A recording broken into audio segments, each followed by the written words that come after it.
Hello? What's it Atlanta, from? Georgia. It said supposed from. to be now residing in Atlanta, which it normally is. You know, and really, I've got no problems with that. I say I'm from Edmonton. That's where my heart is. That's where, that's where my influential years were. I feel that's where I grew up. That's what I call home. Word is that head office finds it more difficult and is concerned about pushing baby faces, right? In terms of That are from Canada. I haven't heard that. Well, I have. Okay. Because I've spent a lot more time in head office than you. See, that's the thing, like with stuff off the internet and all that, a lot of people are like, well, such a vanilla midget.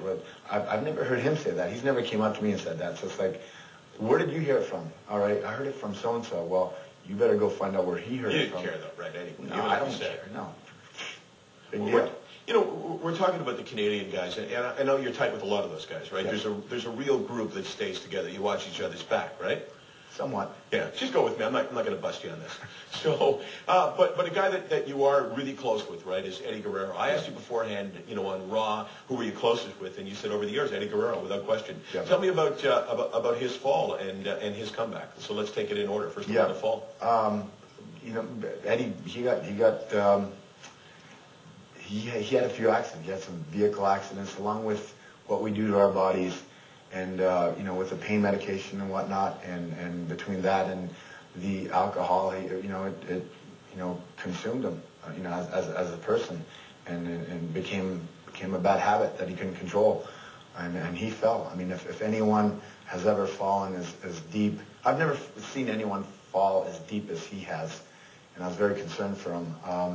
But he's the most influential person that I've ever met in my life, because of the comeback that he has made within himself and with around his life, within the people in his life. I mean, it's amazing. I mean, he's put everything back together. He's very, very happy, very focused, very at peace with himself right now. How hard is it, though, to come back to the same world that pushed you into the depths of darkness to start with? Yeah.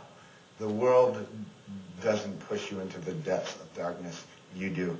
And it drives me nuts, because the week before WrestleMania, there's a big article in USA Today talking about Dale Wilkes, the Patriot.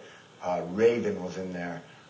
Someone else was in there talking about Louis Piccoli and all the pills. Ravens, 200 pills a day habit. And, 200 pills a day. I had neck surgery, all right? I'm laying in the hospital the day after, and I'm taking no more than 4 pain pills a day. 200 pills a day? No, it's a little extreme. Okay, and they blame it on the industry. No, it's your choice. All right, I've been doing this 18 years. I do it now. I do it every week. I think I got a pretty good grasp, and I think I'm not an outsider looking in. So that's all BS, complete BS. It's your choice. It's your decision, and that the media love to take something like that and run with it. And it's not the world of wrestling drove them to alcohol, or the world of wrestling drove them to drugs. No, you do that to yourself, all right? And anyone that says, please come and debate me. Let's debate it right now. Go fact for fact. That's your choice. So it was Guerrero's choice? Yes, definitely. But you had sympathy for him? Yeah. Right? You understood you understood why he popped those pills? I understood why. I didn't understand, I couldn't understand like how they could control you so much in the way that they did him. But I understood why. Yeah, we're in pain. He's back and healthy now, right? Yeah, completely. Yeah, as I said, he's the most influential person that I've ever met in my life. Like, inspiring. I'm sorry. Great. As we go to break, as always, we want to know your thoughts as they relate to our guest. And this one's for you. Hey, Chris, you're a beer and chicken wings kind of guy. The kids today are all bling bling and video games. Do you ever feel out of touch with the dressing room? No, not at all. No. As I said, I'm one of the first guys to go into the new guys, young guys coming in and sit down and talk to them. Because I love going up to guys and saying, who influenced you as growing up when you were watching it? And they'll say Ultimate Warrior. So, okay, I know this guy's not. But your bling bling are the boots, right? My bling bling? Your boots. Okay, what's a bling bling? We'll talk in a second. More in a moment.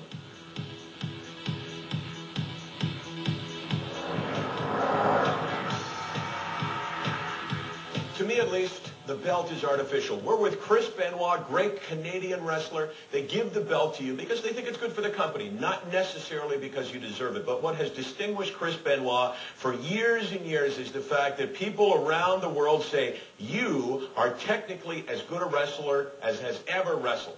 And I think that's the biggest compliment. So in that sense, from that perspective, you deserve that thing. That is a great compliment. And just having some of the memories I've got from some matches that say the Owen Hart tribute match with Brett at Kemp Arena.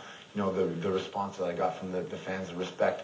The Royal Rumble of last year with Kurt Angle when he made me tap out in the middle of the ring, and I got a standing ovation after. I mean, that just, to me, that's a sign of respect and appreciation for what I've done and what I'm doing.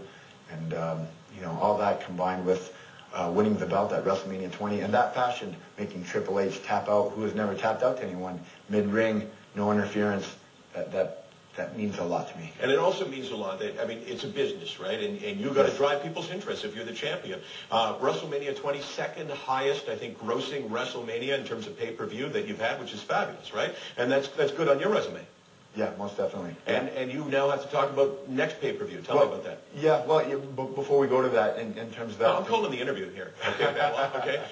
You're not calling the match. Don't make me get up. Okay. No. I'll be good.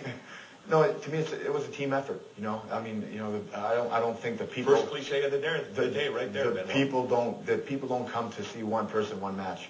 I mean, they came to see a WWE product, a WWE show. So, I want to congratulate everyone that was on that show and everyone that, played a part in putting it together. Backlash. Edmonton, Rexall Place. How was that for you going back to Edmonton? It's always very special, always very unique. I was just talking to you off air about the... Whoa, don't talk about that. What? Oh, no. Kayfabe. Kayfabe. Oh, what's that?